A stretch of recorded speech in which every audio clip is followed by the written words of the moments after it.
Hey everyone, this is Coloring Chemist. My name is Connie, and welcome back to my channel. Today, we are going to talk science. So if science is not your thing, then feel free to skip this video. I get it. Not everybody loves science. Not everybody enjoys science. I do. I teach chemistry. I've always loved science. Recently, I was watching a video here on YouTube by Color with Claire, and she was talking about underpainting, and specifically with alcohol markers. And she referenced videos that she had seen and references and resources she had seen from Amy, and forgive me, Amy, if I'm mispronouncing your last name. Is it Shulky or Shulk? I'm not sure which it is. Who has a YouTube video as well as a website called Vanilla Arts.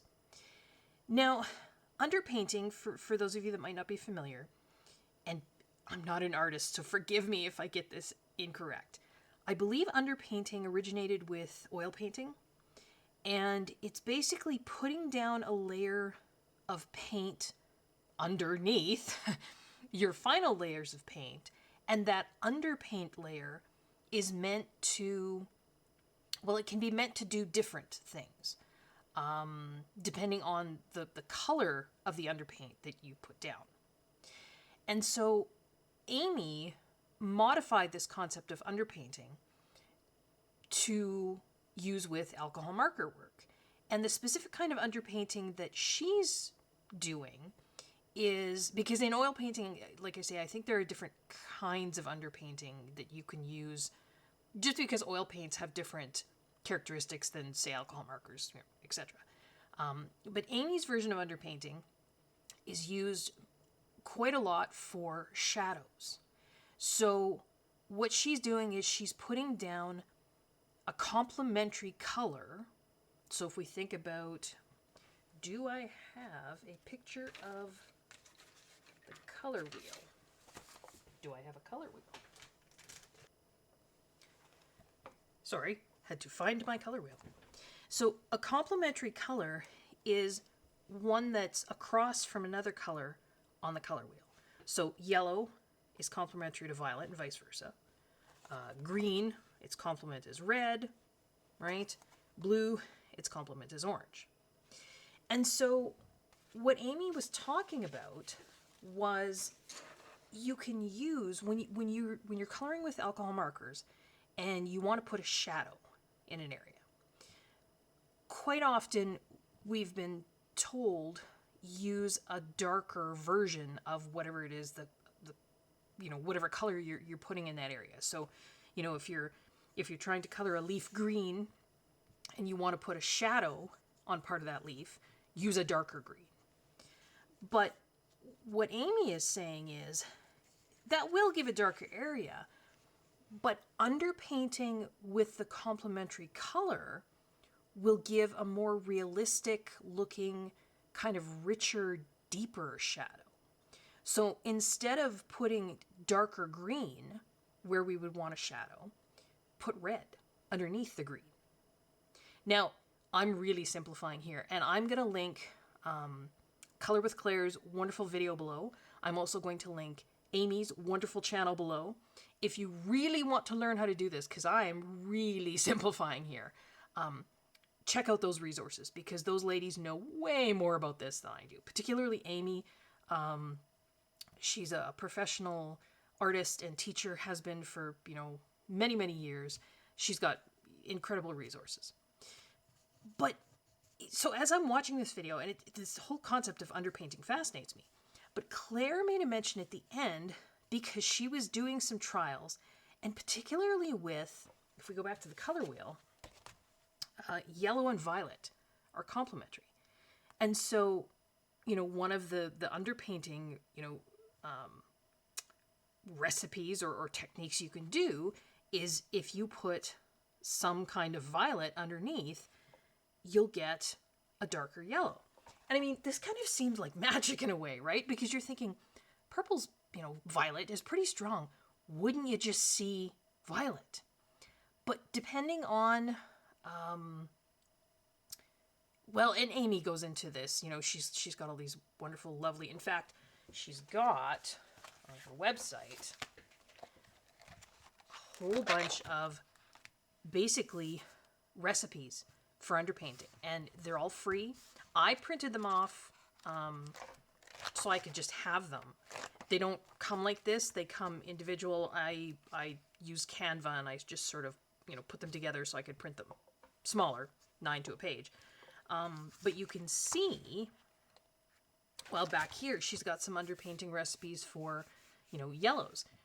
Violet is the underpaint color, V25, and then she's using some E's colors and then some Y's and YRs. So it's really cool stuff. And Claire was fascinated. And I love it when people are discovering things and because I think what Claire was fascinated about and was wondering about, she mentioned in the video, she said, if anyone knows how this works, let me know. And I thought, oh, she doesn't know what she's asking for. And I put a comment in the video and I said, are you really sure this is what you want? Because I can super nerd out on the science of this, but I don't want to if that's not what you want, because I wouldn't want to subject anyone to that if that's not what they wanted. And she said, yes, please. And Amy jumped in and said, go full on nerd. And so here I am. Now I will try to not get too technical, because that just kind of takes the fun out of it.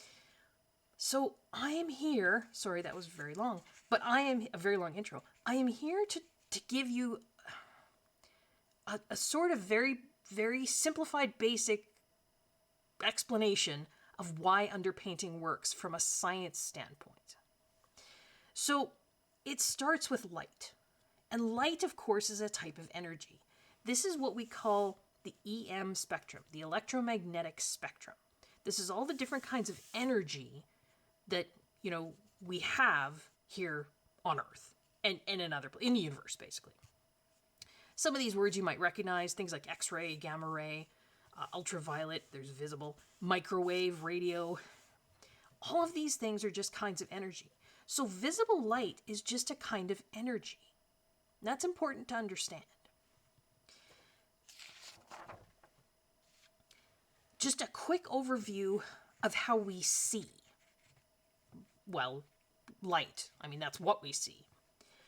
You've got your eye. There's a lovely eyeball. And in the back of the eye, there is this whole layer of cells. And there's two basic different kinds of cells back there. Some are called rod cells, and they actually look like little rods. And some are called cones, and they kind of look like little cones. Rod cells, we have many, many more of those. And they're basically used for us to see in black and white. To, distinguish the shape of things, light, dark, all of our night vision would be black and white. Most animals, I was trying to remember if there's any other animals that see in color. Maybe primates? But I don't think a lot of other animals do see in color. I could be wrong on that. Future Editing Connie here. I just did a quick check on whether animals can see in color or not, and the answer is it's complicated. Some animals can see different wavelengths than we can. Some animals can see in ultraviolet, some can see in infrared. The tough part is we can look at the eye of an animal, and if it has cone cells, we assume it sees color. But a lot of color vision is all that processing that goes on in the brain. So we don't know what goes on inside the brain of a dog or a cat or So the shorter answer is we really don't know. We assume that primates have color vision similar to humans. Other animals, we just don't know. So they're using rod cells, and I think humans have about 100 million rod cells. The cone cells are what let us see in color. And we only have about 6 million of those. There are 3 different kinds of cone cells. Now, this is a lovely colorized diagram. The back of your eye does not look like, it's not in color like this, right? all of these cells would be like flesh colored because that's what's back there. But they've colorized it just to help us understand. So there are 3 different kinds of cone cells in the back of the eye: blue, red, and green. And those are what allow us to see color. Okay? So when we see, let's say, an apple, right? Bright, lovely red apple. What's happening? How does seeing work? Well, light from the sun, from the a light in our room, wherever. White light, which is what comes from most lights, right, that we have in our house, but that's what comes from the sun. White light hits that apple. Now, remember, white light is, let's get a diagram here. White light is actually made up of colored light. And the colors that are within white light, and we know this because you guys have maybe you've done this as kids when you were in science class, or even if you have like a little cut prism like that you hang in your kitchen window. When sunlight hits it and goes through that prism, what do you see reflected on the floor? You see a rainbow, right? And that's how rainbows occur in the sky too. Light from the sun is passing through little teeny water droplets in the air, because of course you get a rainbow either right after the rain is finished or just as it's ending when the sun starts to come out. Those little water droplets act as prisms and they split the white light into the rainbow colors. So all of these different colors of light are contained in white light, and each of these different colors of light have a different energy.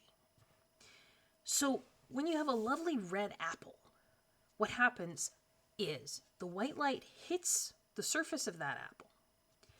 And because of the pigments that are in that apple skin, those chemicals, those pigments in the apple skin absorb, pull in all of the energies of the light except red. So, and that seems kind of confusing, doesn't it? You think, wait a minute, an apple, red apple, looks red because it's absorbing all of these other colors of light and reflecting red. So I know that seems, it can be kind of confusing. You're like, well, the apple doesn't like the red, so it's reflecting it. Well, if it doesn't like the red, why is it red? That's just how this works. So apples look red because they reflect the red part of the white light and pull in or absorb all the other energies. Okay? That's how we see color. So this red light energy gets reflected off the surface of the apple, goes into our eye, and activates the red cones. And so when those red cones are activated, this is where it gets really complicated. And quite frankly, there's parts of it I think that scientists don't even totally understand. This, of course, is connected to, there's nerves coming out of the back of the eye, and then it goes to the brain, and the brain does all this fancy processing. And the brain interprets that energy that comes in and activates these red cone cells as red. That's how we see colors, basically. If we were to say, shine white light on a green object, it's going to absorb all those different energies of light except the green, and it reflects the green back. That green energy, that light energy, goes to the eye, comes into the eye, activates the green cone. That sends, electrical nerve impulses to the brain. The brain does all kinds of fancy processing, and we perceive that surface, that object, as green. So you might think to yourself, well, then why don't we just see red, green, and blue, right? How come we can see all of these different colors? Well, that's because there's overlap. And so, I know this is kind of a complicated diagram, but I basically just wanted to show you this because it shows the overlap. So, this is, they say retinal response as a percentage. What this is saying then is, as, say, this wavelength, this energy of light is going into your eye, down here we've got 0%, 100% is up here. Those red cones are firing more and more and more the further we get into, right, that red zone. Weirdly, they fire the most once we're into the orange zone, oddly. Your green cones, so that's this green line here, you notice down here, your green cones aren't firing at all, right? But they do start to fire even when we're seeing red, orange, yellow. And then they peak, actually just the crossover, right about there, between yellow and green light. Again, your blue cones, they actually fire pretty much where you think, right in here with the blue. Up here, when we're looking at red object, your blue cones aren't firing at all. But there's overlap, right? So, say right about in here, we've got some firing of the red cones, some of the green. Right about in here, you've got firing of the blue, red, and green cones. So, you've got this whole spectrum of light, and the cones, they overlap when they fire. And that overlap is what our brain then processes and sees as all these different variations of color. So, how does all of this relate to underpainting? Well, let's think about it. You've actually got two different models of color mixing. There's one called the additive color model, and that's more when we're talking about colored light. And then we've got the subtractive color model. And this is more when we're talking about colored pigments. So this would be our paints, our markers, or anything like that. When you've got complementary colors, so let's go back to this picture here. When you shine visible white light, when you shine white light on something that looks black, that surface, that object looks black because it's absorbing all of those colors of the rainbow. When you look at a white surface, it looks white because it's reflecting all the colors of the rainbow. So if I want to create shade, so something darker, so basically a color, let's go back to the yellow. So a yellow, but that's darker. So in a sense, it's closer to black. Yeah, and maybe I'm looking at this from the wrong standpoint, from an artist standpoint, and I apologize for that. But if you want a yellow that's darker, so it's closer to black, it still looks yellow, it doesn't look black, but you're darkening it, right? You would want to put an underpaint layer down. Sorry, still getting over my cold. I had to have a bit of a coughing fit there. Where was I? Oh, right, complementary colors. So why does using violet as an underpaint, for instance, give us basically a shadowed version of yellow? Well, it goes back to the cones in our eyes. And here's my graph. When you have a single cone, type of cone triggered, so let's say we were looking at a bright red object, and just our red cones are being triggered. That color is going to seem really saturated, really bright. In effect, closer to white. And I don't, again, it was like what I was talking about, a dark yellow is closer to black. I don't mean that we are making the red pastel pink. I just mean it's brighter. I think that it's more saturated. Is that the right art term? I think that's the right art term. So when we're just triggering one kind of cone, just the red cone, that object looks really red. When we introduce the complementary color, and we've still got that red, now we're triggering two kinds of cones. So the cones are it's not just one type of cone being triggered, it's other cones being triggered as well. So maybe the green cone is being triggered. So I'm trying to get some shade, in my red object by putting an underpaint of green. So our brains actually see that as then making the red color less saturated. So further from white, closer to black.